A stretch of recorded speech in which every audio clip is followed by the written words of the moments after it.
السلام علیکم۔ امید ہے آپ سب بخیریت ہوں گے۔ آج کے کام کا آغاز مضامین سے کرتے ہیں۔ مضمون پہلے بھی ہم ایک کر چکے ہیں آب زمزم کے عنوان سے۔ آج کا ہمارا جو مضمون کا عنوان ہے وہ ہے علامہ محمد اقبال۔ علامہ محمد اقبال کی شخصیت کوئی ڈھکی چھپی شخصیت نہیں ہے، ہم لوگوں پر ان کی شخصیت روز روشن کی طرح عیاں ہیں۔ یہ ہمارے قومی ملی شاعر عظیم مفکر علامہ محمد اقبال، جن کے بارے میں آج ہم مزید تفصیل سے بات کریں گے اس مضمون کے ساتھ۔ مت سہل اسے جانو، پھرتا ہے فلک برسوں، تب خاک کے پردے سے انسان نکلتا ہے۔ یہ دنیا مختلف پہلوؤں کا مجموعہ ہے۔ اس جہان رنگ و بو میں ایسی شخصیات بھی آئیں جو آسمان شہرت پر آفتاب و ماہتاب بن کر چمکیں اور شہرت دوام پا کر رخصت ہوئیں۔ انہی شخصیات میں سے ایک کو ہم علامہ محمد اقبال کے نام سے جانتے ہیں۔ حکیم الامت علامہ اقبال رحمۃ اللہ علیہ نے اپنی شاعری اور ایمان افروز پیغامات سے مسلمانان ہند کو بالخصوص اور مسلمانان عالم کو بالعموم خواب غفلت سے بیدار کیا، برصغیر کے مسلمانوں کو تصور پاکستان دیا۔ تخلیقی عرض پاک دراصل آپ کی فکری کاوشوں کا نتیجہ ہے۔ علامہ اقبال 9 نومبر 1877 کو شہر سیالکوٹ میں پیدا ہوئے۔ آپ کے والد بزرگوار شیخ نور محمد نہایت متقی اور پرہیزگار انسان تھے۔ آپ کی والدہ مامی بی بی بہت پرہیزگار تھیں۔ آپ کی ابتدائی تربیت ایک دینی مدرسے سے ہوئی، جس کے بعد آپ سیالکوٹ کے مشن ہائی اسکول میں داخل ہو گئے، جہاں آپ کو سید میر حسن جیسے فاضل اور شفیق استاد ملے۔ انہوں نے آپ کی دینی تربیت کی اور آپ میں مذہبی ذوق پیدا کیا۔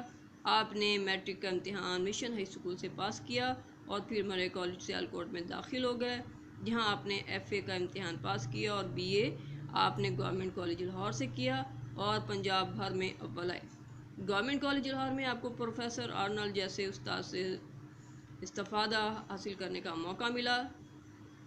ایم اے کرنے کے بعد آپ کچھ عرصہ اورینٹل کالج اور پھر گورنمنٹ کالج لاہور میں پروفیسر رہے۔ اس کے بعد اعلیٰ تعلیم کے حصول کے لیے 1905 میں انگلستان روانہ ہو گئے۔ وہاں کیمبرج یونیورسٹی سے بار ایٹ لاء کی ڈگری حاصل کی اور پھر جرمنی میونخ یونیورسٹی سے پی ایچ ڈی کی ڈگری حاصل کر کے آپ 1908 میں وطن واپس آ گئے۔ علامہ اقبال رحمۃ اللہ علیہ کو اپنے استاد پروفیسر آرنلڈ سے بے پناہ محبت تھی۔ قیام انگلستان کے دوران میں آپ نے پختہ ارادہ کر لیا تھا کہ شعر نہیں کہیں گے، مگر پروفیسر آرنلڈ کے کہنے پر آپ نے شعر کہنا جاری رکھا۔ جب آپ کو پروفیسر آرنلڈ کے انتقال کی خبر ملی تو بے ساختہ آپ کی زبان سے یہ الفاظ نکلے، آج اقبال اپنے ایک عظیم دوست اور مشفق استاد سے محروم ہو گیا۔ علامہ اقبال ابتدا ہی سے بہت سی انفرادی خوبیوں کے مالک تھے، جیسا کہ مثل مشہور ہے، ہونہار برواقع چکنے چکنے خواب۔ یہ مثل آپ پر پوری اترتی تھی۔ ایک مرتبہ مدرسے میں دیر سے پہنچنے پر استاد صاحب نے دیر سے آنے کی وجہ پوچھی تو جواب دیا، اقبال ہمیشہ دیر سے آتا ہے۔ شاگرد کی اس حاصل جوابی پر استاد نے نہ صرف دیر سے آنے کی سزا معاف کر دی بلکہ انعام بھی دیا۔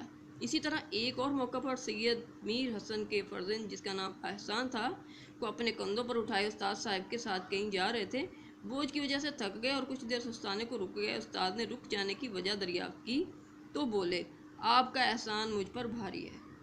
استاد صاحب نے یہ سن کر اپنے بیٹے کو بدل چلنے کا حکم دے دیا۔ علامہ اقبال انجمن حمایت اسلام کے صدر رہے اور بڑی خوبی سے اس کے اداروں کو چلاتے رہے۔ علاوہ ازیں آپ پنجاب لیجسلیچو ایسوسی ایٹ کے رکن اور پنجاب مسلم لیگ کے صدر بھی رہے۔ شاعری کی وجہ سے آپ کی شہرت ہندوستان کی سرحدوں کو عبور کر کے سمندر پار تک جا پہنچی۔ قوم نے آپ کو شاعر مشرق اور ترجمان حقیقت کے خطابات سے نوازا۔ انگریز حکومت نے آپ کو سر کا خطاب دیا اور ریاست بھوپال سے آپ کے لیے 500 روپے ماہوار وظیفہ مقرر ہوا۔ آپ کا ایک بڑا کارنامہ تصور پاکستان پیش کرنا ہے۔ مسلم لیگ کے سالانہ اجلاس منعقد 1930 میں آپ نے فرمایا، ہندوستان ایک ملک نہیں برصغیر ہے، یہاں مختلف مذاہب سے تعلق رکھنے والے اور مختلف زبانیں بولنے والے رہتے ہیں۔ مسلمان اپنا ایک الگ تشخص چاہتے ہیں۔ علامہ اقبال نے مسلمان کو اپنا تشخص برقرار رکھنے کے لیے پاکستان بنانے کی تجویز دی۔ ہندوؤں نے اسے مجذوب کی بڑھ قرار دیا، مگر قائد اعظم نے اس خواب کو حقیقت کا روپ دیا۔ علامہ اقبال کی شاعری میں قوم کے لیے تڑپ موجود ہے۔ ہر ایک شعر قوم کی اصلاح کا پیغام دیتا ہے۔ کبھی وہ اسلاف کے کارنامے یاد دلا کر مسلمانوں کا لہو گرماتے ہیں، تو کبھی آسمان پر کمندیں ڈالنے کا کہہ کر ان کو دعوت عمل دیتے ہیں۔ کبھی عقاب اور شاہین کی تمثیل سے انہیں بلند خیالی اور بلند پروازی کا درس دیتے ہیں، تو کبھی اویس کرنے کا قصہ چھیڑ کر جب رسول اللہ صلی اللہ علیہ وسلم کا درس دیتے ہیں، حب رسول صلی اللہ علیہ وسلم کا درس دیتے ہیں۔ آپ ایک سچی عاشق رسول صلی اللہ علیہ وسلم تھے۔ آپ صلی اللہ علیہ وسلم نے عشق میں اقبال رحمۃ اللہ علیہ کی آنکھیں ہمیشہ پرنم رہتی تھیں۔ جیسا کہ فرمایا، قوت عشق سے ہر پست کو بالا کر دے، دہر میں اس میں محمد سے اجالا کر دے۔ علامہ اقبال نے اپنی شاعری میں خودی پر بہت زور دیا۔ خودی سے ان کی مراد خود پرستی یا خود نمائی نہیں، بلکہ قوم کو خود شناسی سکھانا چاہتے ہیں، اور اس احساس دلانا مقصود ہے کہ قدرت نے تمہارے اندر جو جوہر پنہا رکھے ہیں انہیں بروئے کار لا کر خدا کے منتخب بندوں میں سے ہو جاؤ، تاکہ خدا کی رحمتیں تم پر برسنے کے لیے مجبور ہو جائیں۔ خودی کو کر بلند اتنا کہ ہر تقدیر سے پہلے خدا بندے سے خود پوچھے، بتا تیری رضا کیا ہے۔